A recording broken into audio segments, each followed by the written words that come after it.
नमस्कार मित्रांनो, मी रोशन भाऊने स्वागत करतो आपल्या विदर्भ मराठी कॉर्नर या यूट्यूब चॅनलवर. आज आणखी आपण एका नवीन माहितीसह नवीन व्हिडिओ घेऊन आलेलो आहे. ती म्हणजे ग्रामपंचायत संबंधी आर-टी-आय अधिकाराचा वापर करून आपण माहिती कशी मिळवायची, अर्ज कसा करायचा आणि आपल्याला कोणती कोणती माहिती मिळू शकते या अधिकारांतर्गत, तेच आपण या व्हिडिओमध्ये सविस्तरपणे बघणार आहोत. तरी व्हिडिओ हा शेवटपर्यंत नक्की बघा आणि तुम्ही जर चॅनलवरती नवीन असाल तर चॅनलला नक्की सबस्क्राईब करा. अशाच नवनवीन माहितीसह व्हिडिओ आपल्या चॅनलवरती येत राहतात. चला तर मित्रांनो बघूया. तर मित्रांनो, आपल्या ग्रामपंचायतमध्ये किती निधी आला आणि तो कुठे खर्च झाला या सर्वांची माहिती जर आपण विचारायला गेलो तर सरपंच किंवा ग्रामसेवक हे आपल्याला सांगायला टाळाटाळ करतात. त्यासाठी आपल्याला या माहितीचा अधिकार या कायद्याअंतर्गत आपण जर अर्ज दाखल केला तर त्यांना ती माहिती देणे हे कंपल्सरी असते.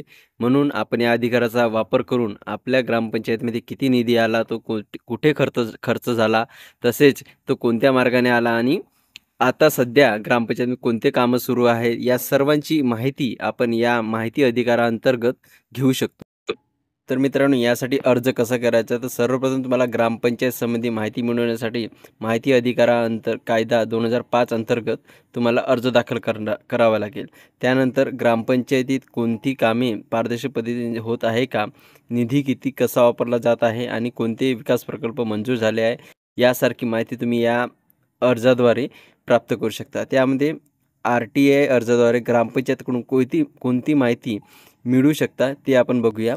ग्रामपंचायतीचा वार्षिक अर्थसंकल्प आणि निधी वाटप, म्हणजेच ग्रामपंचायती अंतर्गत जो काही अर्थसंकल्प मंजूर झालेला आहे आणि या अर्थसंकल्पाच्या वर्षामध्ये किती निधी वाटप होणार आहे, किती निधी मंजूर झालेला आहे त्यासंबंधी माहिती तुम्ही या अधिकाराअंतर्गत मागू शकता.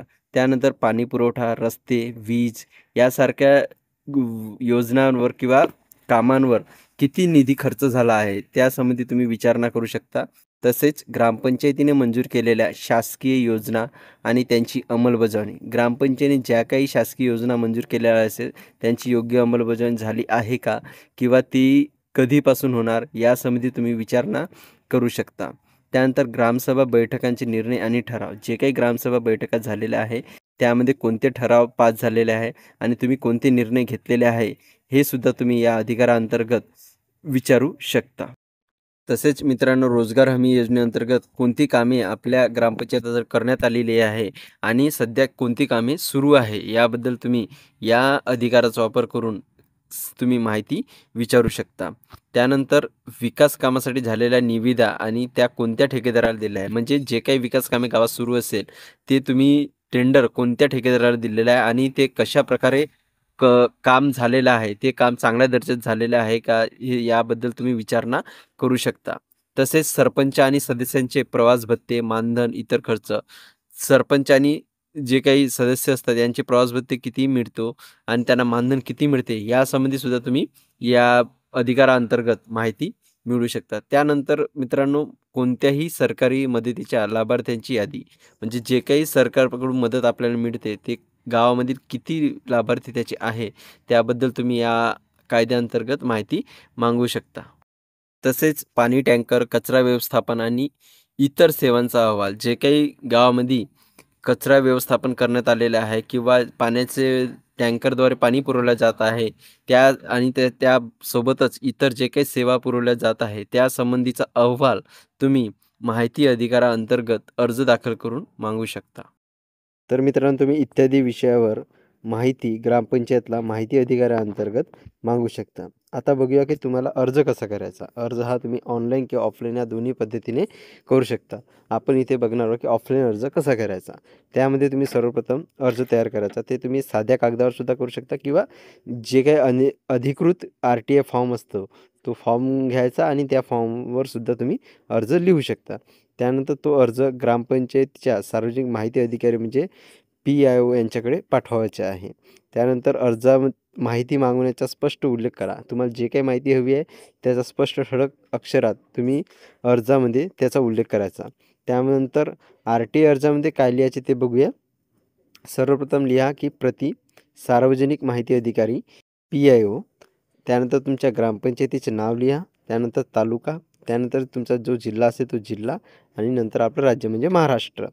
त्यानंतर विषय लिहा. विषयामध्ये माहिती अधिकार कायदा 2005 अंतर्गत मला ग्रामपंचायतमध्ये या विषयाची माहिती हवी आहे. त्यानंतर महोदय लिहा. महोदयामध्ये तुम्ही लिहा की मी हे सविनय अर्ज सादर करतो की मला माहिती अधिकार कायदा 2005 अंतर्गत ग्रामपंचायतमधील या विषयाची माहिती हवी आहे. त्यानंतर तुम्ही खाली लिहा की कृपया मला खालील माहिती पुरवण्यात यावी. त्यामध्ये ठळक अक्षरात लिहा. सर्वप्रथम मागवलेली जी माहिती आहे ती स्पष्टपणे ठळक अक्षरामध्ये असे लिहा. नंबर 1 जे असेल ते, नंबर 2 असे नंबर वाईज तुम्ही माहिती स्पष्टपणे लिहायची आहे. त्यानंतर मी माहितीचा अधिकार कायदा 2005 ही माहिती मागत आहे. तसेच तुम्हाला जर तुम्ही राशन कार्ड BPLमध्ये येत असाल तर तुम्हाला कोणतेही शुल्क भरण्याची आवश्यकता नाही. परंतु तुम्ही जनरलमध्ये जर अर्ज करत असाल तर तुम्ही आवश्यक शुल्क म्हणून मी ₹10 या पोस्टल ऑर्डर किंवा DD किंवा कॅश जमा करता असे त्या अर्जामध्ये स्पष्ट लिहायचं आहे. त्यानंतर आपला जे नाव आहे ते, पत्ता आणि संपर्क क्रमांक त्यामध्ये टाकायचा आहे. अशा प्रकारे तुम्ही अर्जाचा नमुना या पद्धतीनुसार अर्ज करायचा आहे. किंवा जो फॉर्म असेल RTI फॉर्म त्यावर तुम्ही त्या प्रकारे जसं लिहिलं असेल त्यानुसार अर्ज भरायचा आहे. त्यामध्ये अशा प्रकारे माहिती लिहायची आहे. त्यानुसार तुम्ही अर्ज भरून तो PIO यांच्याकडे पाठवायचा आहे. तसेच मित्रांनो तुम्ही हा अर्ज कुठे द्यायचा, म्हणजेच तुम्ही डायरेक्ट अर्ज ह्या PIO ऑफिसरकडे देऊ शकता किंवा तुम्ही पोस्टाने सुद्धा हा अर्ज पाठवू शकता. त्यामध्ये पोस्टाने पाठवायचे असल्यास तुम्हाला स्पीड पोस्ट करणे गरजेचं आहे किंवा रजिस्टर पोस्ट करणे. जेणेकरून स्पीड पोस्टच करा. एक स्पीड पोस्ट हे लवकरात लवकर पोचल्या जाते. त्यानंतर शुल्क किती लागेल हे सर्व झालं. आपण शुल्क बघूया. सामान्यतः ₹10 शुल्क लागते. काही कागदपत्रे मिळवण्यासाठी अतिरिक्त शुल्कसुद्धा लागू शकते. जसे ₹2 प्रति पान. म्हणजे तुमची माहिती जर जास्त असेल तर त्यानुसार तुम्हाला त्या पान म्हणजे पेजेसचे पैसे द्यावे लागते. तसेच तुम्ही जर BPL आता अगोदर मी सांगितल्याप्रमाणे BPL गरिबी दारिद्र्य रेषेखाली असाल तर व्यक्तीचा अर्ज हा मोफत असतो. म्हणजे BPLवाल्यांसाठी हा अर्जासाठी कोणतेही शुल्क तुम्हाला भरावे लागत नाही. त्यानंतर उत्तर किती दिवसात मिळते, म्हणजे तुम्ही अर्ज केला, आता तुम्हाला ते उत्तर किती दिवसात देणे अपेक्षित आहे. तर तुम्हाला 30 दिवसात माहिती द्यावी लागते. हे बंधनकारक आहे. 30 दिवसाच्या आत तुम्हाला माहिती देणे हे त्या अधिकाऱ्यांवर बंधनकारक असते. जर माहिती मिळाली नाही किंवा अपूर्ण असेल तर अपील तुम्ही कुठे करू शकता. हा अर्ज करून सुद्धा तुम्हाला ते माहिती समाधानी मिळाली नाही तर त्यासाठी तुम्ही अपील करू शकता. म्हणजेच तुम्हाला उत्तर जर समाधानी मिळालं नाही तर तुम्ही प्रथम अपील संबंधित वरिष्ठ अधिकाऱ्याकडे करू शकता. म्हणजे तुमचा जो प्रथम अधिकारी असतो हा असतो ग्रामसेवक. त्यांच्याकडून जर तुम्हाला उत्तर समाधानी मिळालं नाही त्यानंतर तुम्ही BDOकडे अपील करू शकता. म्हणजेच ग्रामसेवकचा हा वरचा अधिकारी असतो.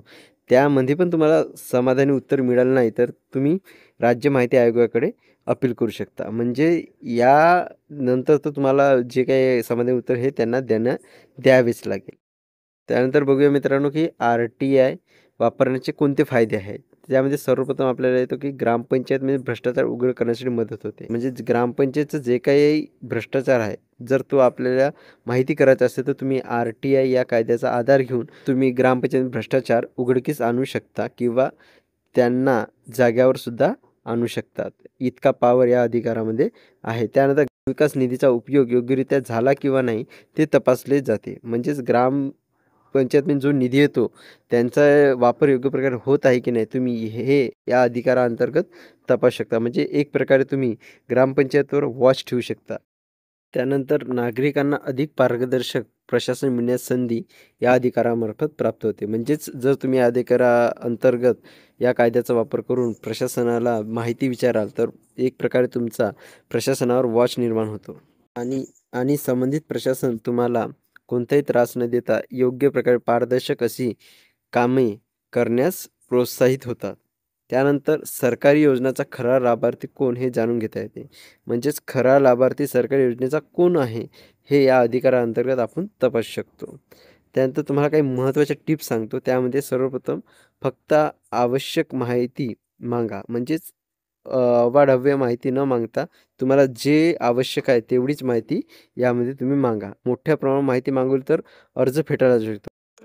तसेच माहिती ही स्पष्ट आणि संक्षिप्त शब्दात मागा जेणेकरून तुम्हाला योग्य माहिती, परिपूर्ण माहिती मिळू शकेल. त्यानंतर अर्जाची प्रत ही स्वतःजवळ ठेवा आणि स्पीड पोस्टची रसीद जतन करा. म्हणजे जे काही तुम्ही अर्ज केला आहे त्याची प्रत तुम्ही स्वतःजवळ ठेवायची.